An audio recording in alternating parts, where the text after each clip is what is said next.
But let me just make a laundry list here of opportunities that people should take advantage of, and even some specific tactical things that they can do, and maybe even some things that are unusual, because some of the advice I'm going to give here, I've given to clients over the years, and they look a little surprised at some of these pieces of advice. And I'll let the audience decide which ones are surprising. So first off, I just have to say it, you need to run a Google Ads campaign for summer camp, period.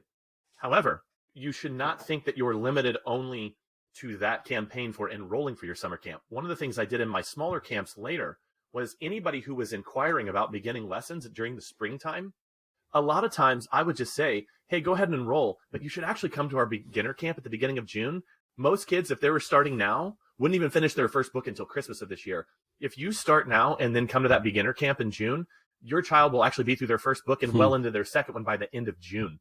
I got so many parents to enroll who weren't even looking for a summer camp opportunity just because of how I did enrollment that way. And when we were running the bigger Piano Express camp as well, same thing would happen with Greg.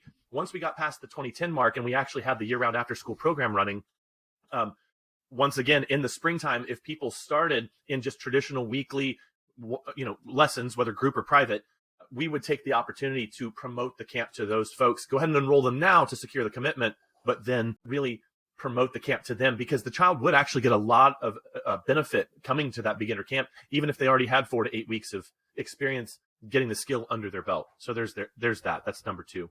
Number 3, print publications. I think we sleep on these things now, but there are a lot of ways. You even mentioned the one just a second ago, like flyers in folders. Totally. Magazine, mailers. We ran mailers, little postcards. It wasn't inexpensive, but we ran postcards just to get total saturation in a small geographic area around where we held the camp. So there's those opportunities. There's other digital opportunities that one could take advantage of, such as making sure you're listed on GMB, just so that you have a marketing funnel in place for that. Craigslist ads, any kind of non-mainstream ways of getting exposure. So perhaps collaborating with other businesses and doing a promotion with them where maybe you pay for access to their list. I'm sending an email blast out from a local business that has a mailing list of local families or basically a locally based email list. You can even buy locally based email lists from marketing companies where you can do email blasts to folks through their service. Just so many ways to do that. But then I think the crown jewel is if there is a camp fair or some way that you can interact with people one-on-one, you absolutely have to sign up for that. And we didn't even do it very well, but we would show up at the camp fair, and the first year we just marveled at how awesome the booths look for everyone around us. Right. And we just had like this junk banner and like a CRT television, like an old television that we looped a video from our first year of camp on that. And then it was just me and Greg tabling with a clipboard, no decorations, no like visual display, just talking to people. And honestly, we did actually get a fair number of signups from that, but we did get a little more sophisticated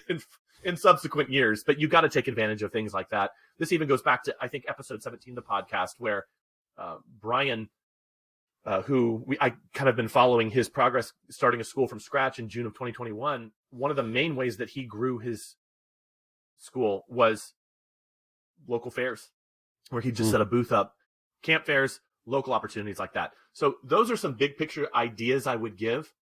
But I think the one that people sleep on is that they think too narrowly. They think, oh, I'm advertising for camp here. Here's my camp funnel. And then I'm advertising for my lessons here. And never shall the twain overlap. Such a missed opportunity. We got so many enrollments for our summer camp, whether it was the big Piano Express camp or the personal small camps that I ran in my own private single teacher studio, by really just taking advantage of that whole, even late winter, February, March, starting to promote from that. And then the final thing I'd say, number 7, would be internal emails.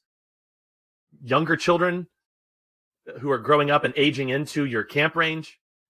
If you're running a camp that isn't a beginner camp but serves current clients, just making sure that you're promoting that heavily and making the emails fun and educational over the entire first part of the year.